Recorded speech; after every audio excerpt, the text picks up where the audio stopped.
Current feelings, তোমার ভালোবাসার মানুষটি, চলো দেখে নিচ্ছি এই মুহূর্তে তার ট্রু ফিলিংস কি আছে।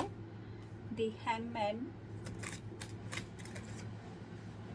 ওকে, no, one by one.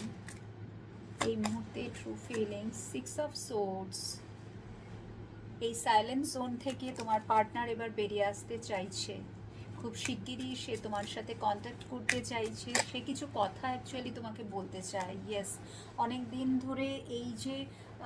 Patience নিয়ে তোমরা একে অপরের জন্য ওয়েট করে আছো, ডেফিনেটলি কিছু থার্ড পার্টি প্রবলেম আছে এবং মোস্ট কেসেসে থার্ড পার্টি হচ্ছে ফ্যামিলি, বা হয়তো হতে পারে তার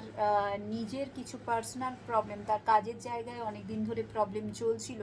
যে কারণে সে তোমার সাথে জায়গাটা, তার রিলেশনশিপের জায়গাটা তুমি চাইছিলে ক্লিয়ার করতে, বাট সে করতে পারেনি, সে তোমাকে সময় দিতে পারছিল না। তো এখন এই যে এতদিনের একটা যে টানাপোড়ান সম্পর্কের মধ্যে দিয়ে তোমরা চলছিলে, যে অবস্থায় তুমিও সাইলেন্ট সেও সাইলেন্ট, তোমরা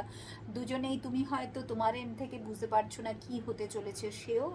বুঝতে পারছিল না যে কবে সে সব কিছু মানে আবার আগের মতো জায়গায় ফিরিয়ে আনতে পারবে, ঠিক আছে, কবে সে অ্যাকশন নিতে পারবে বা কন্ট্যাক্টে, এই যে কন্ট্যাক্ট করাটা, this is also one type of action না, তো সেইটাই সে তার পক্ষে কবে সম্ভব হবে একটা স্মুথলি রিলেশনশিপকে রান করা। তো এইগুলো সেও বুঝে উঠতে পারছিল না, যার ফলে সেও সময় নিচ্ছিল, বিকজ তার ফোকাসটা অন্য জায়গায় ছিল।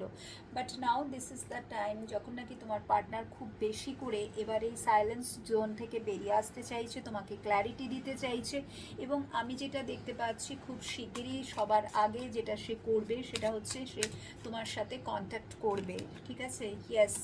এই যে এতদিন ধরে যে রানার চেজার রাউন্ডটা চলছিল, যেটা নাকি হঠাৎ করে স্টপ হয়ে গেছে, ঠিক আছে, তুমিও আর তাকে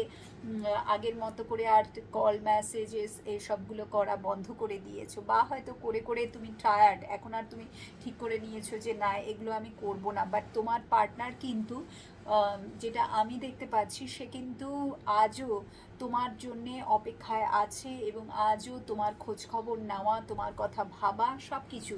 এই রানার চেজার রাউন্ডটা স্টপ হয়ে গেলেও সে কিন্তু এমনটা নয় যে তোমার কথা ভুলে গেছে, এমনটা নয়। সেভেন অফ সোর্সের এনার্জি